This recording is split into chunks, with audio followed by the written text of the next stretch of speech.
Miała pierwsza od miesięcy doba, podczas której żaden ukraiński żołnierz nie zginął ani nie został.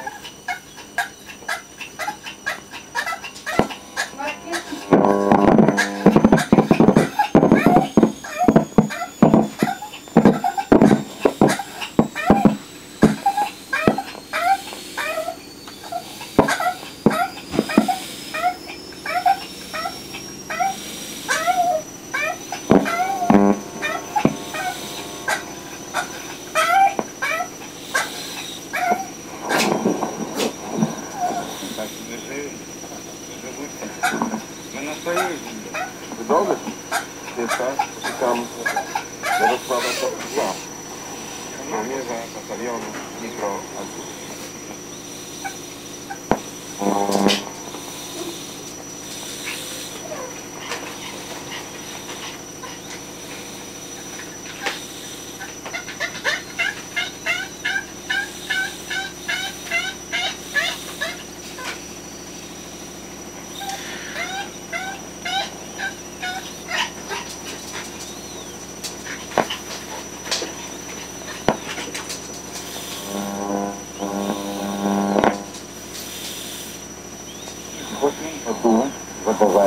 Kiedy służyłem w 1988 roku w wojskach wewnętrznych, 234 Pułk 76 Dywizji Pskowskiej, było nam znacznie gorzej, a tu wszystkiego starcza. Jest słonko, jest wód słonka, jest ciepłe miejsce.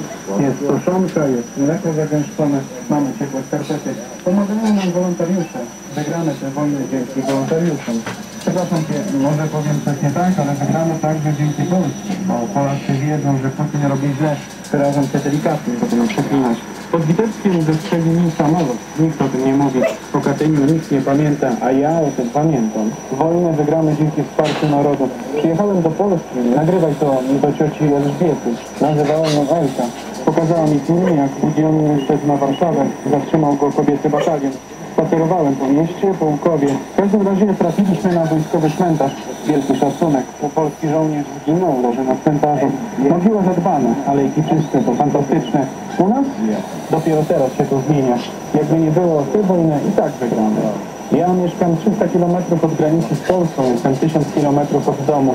Jeśli nie damy im otworu tutaj, przyjdą do Kijowa, do mnie, do domu i do Łukowa w Polsce. A w końcu i do Ciebie, do Warszawy. Potrzebne Ci to? Nie. A to, że Putin to zwyczajny gość, i tak wszyscy wiedzą.